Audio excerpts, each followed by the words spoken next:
கர்த்தருக்கு ஸ்தோத்திரம். சங்கீதம் 69:29. நானோ சிறுமையும் துயரமும் உள்ளவன், தேவனே உம்முடைய ரட்சிப்பு எனக்கு உயர்ந்த அடைக்கலமாவதாக. கர்த்தருடைய பரிசுத்த நாமம் துதிக்கப்படுவதாக. கர்த்தர் நல்லவர், அவர் கிருபை என்றும் உள்ளது. இந்த நாள் தியானத்துக்கு ஆண்டவர் தந்த இந்த நல்ல வசனத்துக்காக அவரை துதிக்கிறேன், சோத்திரிக்கிறேன். நீங்கள் இந்த சங்கீதக்காரன் சொல்லுகிற, நானோ சிறுமையும் துயரமும் உள்ளவன், தேவனே உம்முடைய ரட்சிப்பு எனக்கு உயர்ந்த அடைக்கலமாவதாக என்று சொல்லுகிறார். அப்போ இந்த இடத்துல கூட அவர் தன்னை இந்த சங்கீதக்காரன் முழுவதுமாக தேவ சமூகத்தில் தாழ்த்தி சொல்கிறார், நான் சிறுமையானவன், துயரம் உள்ளவன் அப்படின்னு சொல்லி. உங்களோட ரட்சிப்பு தான் என் ஆத்துமாவுக்கு உயர்ந்த அடைக்கலம் என்று சொல்லி ரட்சிப்பை குறித்து இந்த வசனத்தில் அவர் மேன்மை பாராட்டுகிறார். உலகத்தில் பாருங்கள், மனுஷன் இந்த நாளில் எதையோ குறித்தெல்லாம் மேன்மை பாராட்டி கொண்டிருக்கிறான். உலகத்து காரியங்களை மேன்மை பாராட்டி கொண்டிருக்கான். உலகத்தின் ஆசைகளை மேன்மை பாராட்டி கொண்டிருக்கிறான். தான் செய்கின்ற வேலை குறித்து மேன்மை பாராட்டி கொண்டிருக்கிறான். ஆண்டவர் தந்த வெளியேறிய ரட்சிப்பை குறித்து மேன்மை பாராட்டக்கூடிய இருதயம் இல்லாதவனாகவே காணப்படுகிறான்.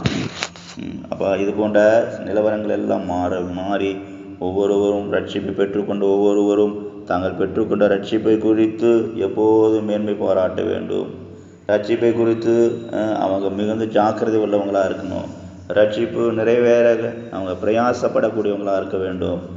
ரட்சிப்பு ஒவ்வொரு ஆத்மாவுக்கும் விலையேறப்பட்டதாக இருக்கிறது என்பதை உணர்ந்தவர்களாக இந்த உலகில் வாழ்கிற ஒவ்வொரு நாளும் தேவனோடு சேர்ந்து ஓட விரும்ப வேண்டும். அதனால் அந்த நாளில் கூட அநேகருக்குள்ள இந்த ரட்சிப்பினுடைய மேன்மையும் அருமையும் தெரியாமல் வாழ்கிற ஜனங்கள் அநேகர் காணப்படுகிறார்கள்.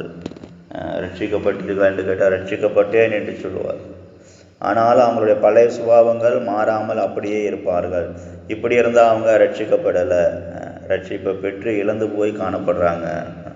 அதனால் இந்த கடைசி நாட்களில் அநேகர் ரட்சிப்பை பெற்றிருந்த போதிலும் அந்த ரட்சிப்பை சுதந்திரிக்கக்கூடியவர்களாக இயேசு கிறிஸ்து வரும்போது அவரை சந்திக்க ஆயத்தம் உள்ளவர்களாக இல்லாதவர்களாகவே காணப்படுகிறார். அதனால் தான் தேவனுடைய வருகையும் தாமதித்து கொண்டே இருக்கிறது. எல்லா ஜனங்களும் மனம் திரும்ப வேண்டும், எல்லா ஜனங்களும் ரட்சிக்கப்பட வேண்டும், எல்லாரும் அந்த ரட்சிப்பை சுதந்திரிக்கக்கூடியவர்களாக காணப்பட வேண்டும் என்று சொல்லியே தேவன் எல்லாரிடத்திலும் எதிர்பார்க்கிறார். இந்த நாளில் கூட நம்முடைய ஆவிக்குரிய வாழ்க்கையில் நாம் எப்படி காணப்படுகிறோம்? அந்த ரட்சிப்பிலே நிலைத்து நிற்கிறோமா?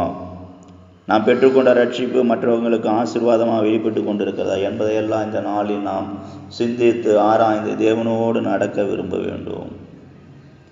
அப்போ நமக்குள்ள ஒரு தாழ்மையுள்ள இருதயம் காணப்படும் போது சங்கீதக்காரனை போல நமக்குள்ளே காணப்படுகிற அந்த ரட்சிப்பில் நாம் நிலைத்து நிற்க முடியும்.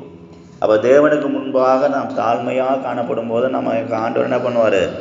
அந்த ரட்சிப்பினுடைய மேன்மையை அருமையை உணர்ந்து கொள்ளத்தக்கதாக உதவி செய்து ரட்சிக்கப்பட்ட நாம் கூட மற்றவர்களை ரட்சிப்புக்குள் வழி நடத்தத்தக்கதாக நம்மை அவர் பலப்படுத்துவார். கிருபையினால் நிறைத்து, கிருபாவரங்களால் நிறைத்து பெரிதான கிரியைகளை நம்ம தீர்ந்து அவர் செய்ய அவர் விரும்புவார்.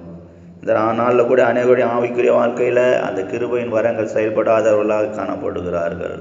இதற்கு காரணம் அவர்களுடைய வாழ்க்கையில் அவங்க பெற்றுக்கொண்ட கிருபையின் ரட்சிப்பின் மேன்மையை உணராதவர்களாக காணப்படுகிறார்கள், சிந்தித்து பார்க்காதவர்களாக காணப்படுகிறார்கள். எப்போதும் போல் அவங்க வாழ்க்கையில் ஒரு ரொட்டீனான வாழ்க்கையே காணப்பட்டு கொண்டிருக்கிறது. ரட்சிக்கப்பட்ட நாட்களுக்கு பின்பு அவங்க வாழ்க்கை எந்த ஒரு மாற்றமும் உண்டாகாமல் பழைய நிலவரத்திலேயே ஓடிக்கொண்டிருப்பார்கள். இது போன்ற நிலவரங்கள் எல்லாம் மாறும்போது ரட்சிப்பை பெற்றுக்கொண்ட பின்பு அவர்கள் ஒரு புது சிருஷ்டியாக மாறி தேவனுடைய கரத்தில் தன்னை மறைத்து கொண்டு இந்த உலகத்தில் வாழ விரும்ப வேண்டும். இப்படி செய்யும்போது தேவனுடைய பெரிதான ரட்சிப்பு அவர்களுக்கு உயர்ந்த அடைக்கலமாக வெளிப்படும். ஆனால் அந்த நாள் கூட ஆண்டவர் நமக்கு உயர்ந்த அடைக்கலமாக இருக்க நாம் ரட்சிப்பை சுதந்திரித்து கொள்ள நம்மை முழுவதுமாக தாழ்த்துவோம், நம்ம அவர் கருத்தில் ஒப்பு கொடுப்போம். அப்போ கர்த்தர் நிச்சயமாகவே பெரிய காரியங்களை செய்வார். கர்த்தர் தாமே இந்த வசனங்களால் நம்மை ஆசீர்வதிப்பாராக. ஜெபம். கிருபையும் சிநேகம் நிறைந்த நல்ல தெய்வமே, நன்றி செலுத்துகிறோம்.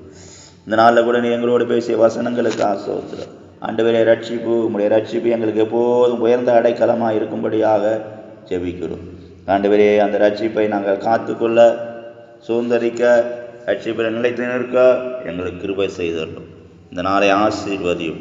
நாங்கள் ரட்சிப்பை பெற்றுக்கொண்டது போல ரட்சிப்பிராதவர்களும் ரட்சிப்பு பெற்றுக்கொள்ள எங்களை கூட வழி நடத்தும். ஆசீர்வதியும், தொடர்ந்து நடத்தும். இந்த நாளை உங்கள் கரத்தில் தருகிறோம், கன மகிமை செலுத்துகிறோம்.